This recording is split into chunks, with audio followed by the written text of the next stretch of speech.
First of all, I must begin this by saying I didn't want to come to Gibraltar to live. 10 years ago, I was happily settled into life in West Yorkshire on an extended career break owing to the arrival of our first two sons. We were living in our forever family home. We'd moved around quite a lot since starting a family. We started off in Yorkshire, moved to Lancashire, up to County Durham, and then back down to Yorkshire, all because of my husband's work. And we were in our fifth home in 5 years and had no intentions of moving anywhere anytime soon. It had taken quite a while to get established where we were. We'd appealed to get our eldest son into a really good, newly built school just over the fields from where we lived. Neither of us are from that part of the world, and we had no close family or close friends nearby to support us. It had taken a year of going to toddler groups and a year of my eldest son being at school before I'd, chipped through and managed to get invited out for coffee by one of the other mums instead of just a cheery hello at the school gates. We were an hour's drive from my parents as well, so that worked well for weekly visits and babysitting. We were sorted. That was the end of 2008, when my husband came home from work one day and said, "We're moving to Gibraltar." "No, we're not," was my answer. Why would I go there? I knew nothing about the place, and we were settled. We didn't want to move anywhere. He explained, though, that if we didn't move, there was a very good chance he was going to lose his job.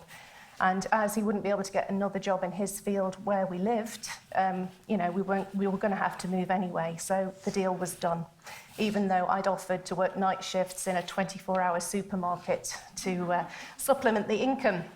So we made our first scheduled visit to Gibraltar in January 2009. It was for me to see Gibraltar for the first time, to find somewhere to live and to look at schools for our eldest. Before we flew here, I was Googling Gibraltar like mad. There wasn't as much online about Gibraltar back then as there is now. All I could find out was that it was a huge, great big rock. The policemen and women looked quite familiar. There were red phone boxes, apes and fish and chips. And there were some very shiny apartments for sale in a place called Ocean Village, which was a far cry from our 3-bed semi on the outskirts of Wakefield. We left the snow behind us and our children. As we set off on that first visit, my dad battled up country lanes to get our eldest to school, which turned out to be closed because of the bad weather, and we arrived in rather warmer climes, but under the cover of darkness. The following morning, I looked out of my hotel room window at the Elliott and could see the densely packed buildings in front of me and this huge, great big rock above. I didn't know what to make of the place at all. That first day, we were taken to view 17 different properties, both here in Gibraltar and over the border in Spain. I ruled out Spain pretty much straight away. The commute for my husband, for one, the language barrier, I only did French at A-level, not Spanish, and the fact that there were no pavements outside any of the properties. How would I take my toddler for a walk with no pavements? And how on earth would I make friends as a stay-at-home mum? Gibraltar won over on every score except the housing, but I'd take a community I could interact with easily over a house with a garden any day. Whilst travelling around with the relocation people, I asked what facilities there were for families with young children in Gibraltar. "Oh, there aren't any," was the answer. "Oh, well, it's going to be boring then," was my thoughts on the matter.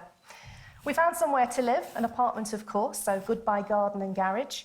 And my husband moved over in the May. I followed with the boys in August that year once school had finished and we packed up our home and rented it out. Before the removal men left that day, after unloading countless boxes, I asked them to give me a quote for how much it was going to cost us to move back in 2 years' time. That was my deal, 2 years only. I started saving straight away. Thankfully, my parents came over with us, helped us with the unpacking and the boys. Without their help, I think I would have been on the first monarch out of here. The first thing I noticed about Gibraltar, apart from the heat and the blue sky, was the bureaucracy.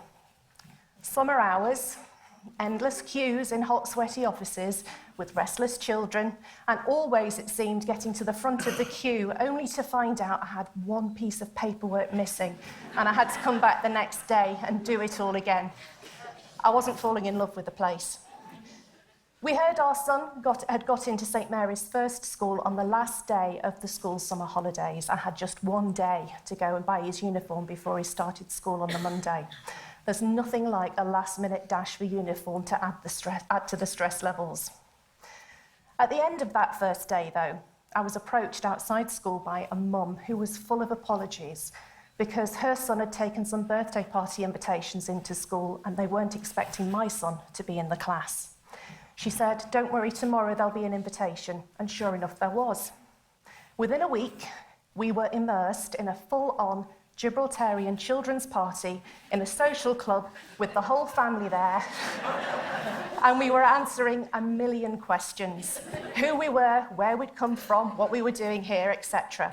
We felt included and wanted, and that was really nice. Then a couple of weeks later, my son's teacher, Miss Daly, who is legendary in our house, took me aside at the end of school and said, "Now, Mrs. Weston, we've settled your son into school. What can I do to help you and your husband settle into life in Gibraltar?" I was astonished. In our 1 year in a UK school, I'd seen my son's teacher twice by appointment only. And so, this huge difference between the UK and Gibraltar was amazing, and our gradual immersion into the Gibraltarian community had begun. Now, remember what I said about when we came to look around and I was told there were no facilities for families with young children? Well, that was clearly wrong. There was a toddler group at Europa, the Monkey Capers, and another one at Chiltern Court, and there were a couple of musical groups for children too.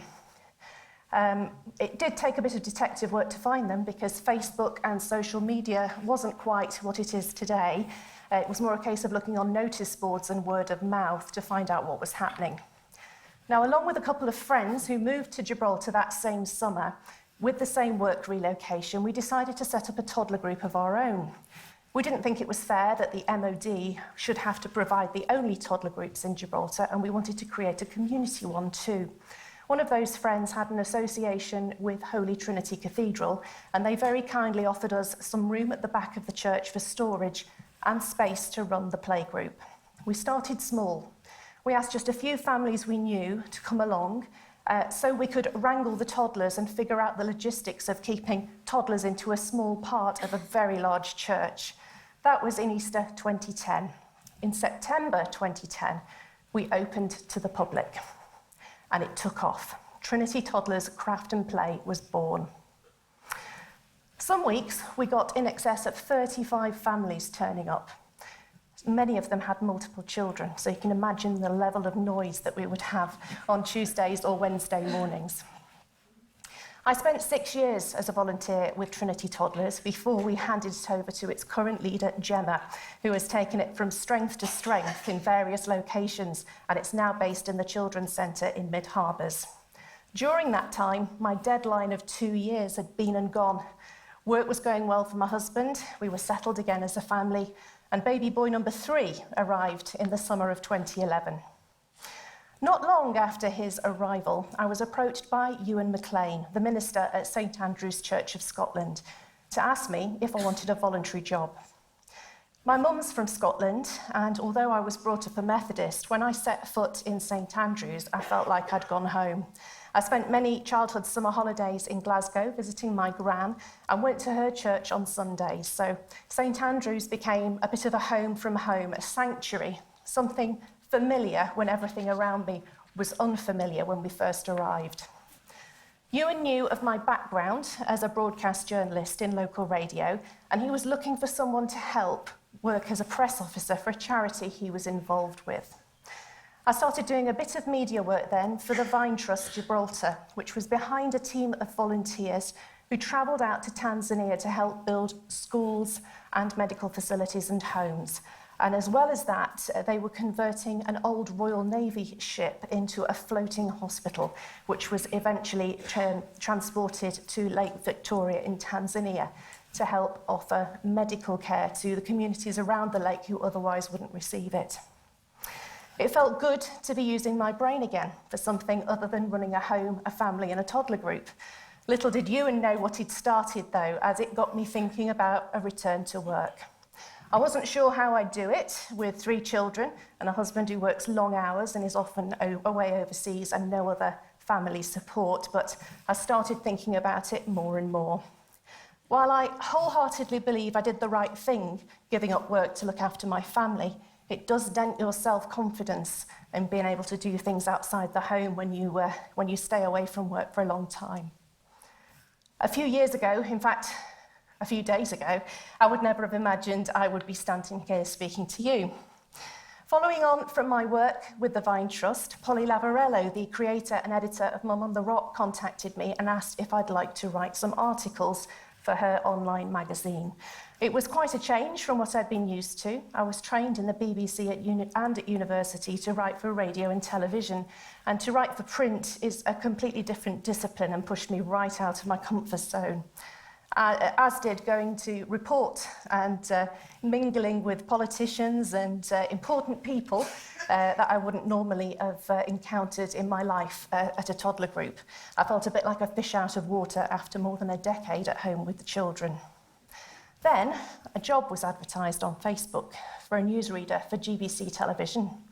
One of the girls who'd started Trinity Toddlers with me tagged me in the post, so I applied. I had nothing to lose. I got the job.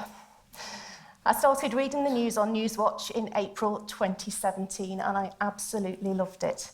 Being part of a team again, being Lindsay again, and not just mummy, was a huge adjustment after 13 years at home. I was made to feel so welcome at GBC. I felt I was a valued member of the team, even though I'd just walked through the door, and so many of my colleagues were GBC veterans. 6 months later, Radio Gibraltar advertised a part-time weekend presenter job. I applied for that, and I got that one too. It was to be the Sunday breakfast presenter, and that was a whole new experience for me.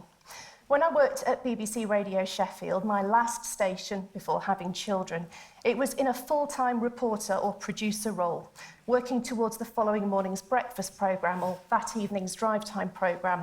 I also worked as a reporter in a district office in Doncaster, Rotherham and Chesterfield, effectively in a broom cupboard at the back of the town hall.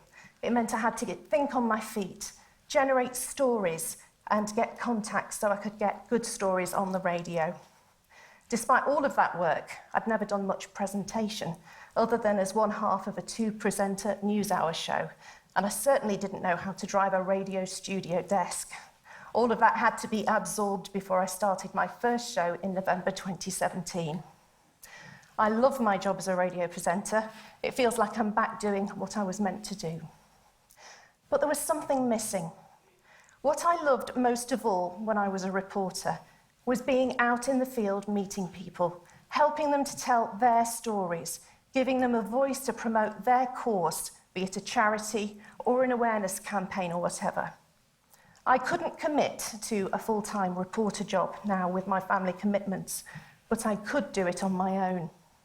With the support of my family, I embarked on a new project, Gibraltar Stories, an audio podcast. My husband and the boys gave me the moral support, and my brother has given me tech support, and without that, I wouldn't be here today. So thank you both. So often during my time here, I've come across stories and events which I would have given my eye teeth for when I was a district reporter sitting in a broom cupboard. Life stories, historical events, community initiatives, all of which I would have loved to have covered as a reporter. Finally, last summer, I heard of something which I just had to take further. I read that this year is the 50th anniversary of the frontier closure. I'm ashamed to admit that we'd lived here in Gibraltar for 5 years before I even heard of it happening. If I hadn't heard of it, I bet there's an awful lot of people out there who haven't heard of it either. I get really frustrated when I see Gibraltar described as this slice of kitsch Britishness, all red phone boxes and fish and chips. And the longer I'm here, the more I learn about Gibraltar, and there's still so much still to discover. The tunnels, the history, the sieges, all these things that we take for granted as part of our everyday life. I feel passionate that the real Gibraltar should be out there for the world to see. I want to tell real stories, and there are so many. The people who've represented Gibraltar on the world stage, those who contribute to the fact that Gib punches above its weight in so many ways, the stories of bravery, of history, which is either unknown beyond these shores or simply forgotten. That is my Gibraltar story, my gift to Gibraltar. The place I didn't want to come to, but which welcomed me with open arms and allowed me to make it my home. Thank you.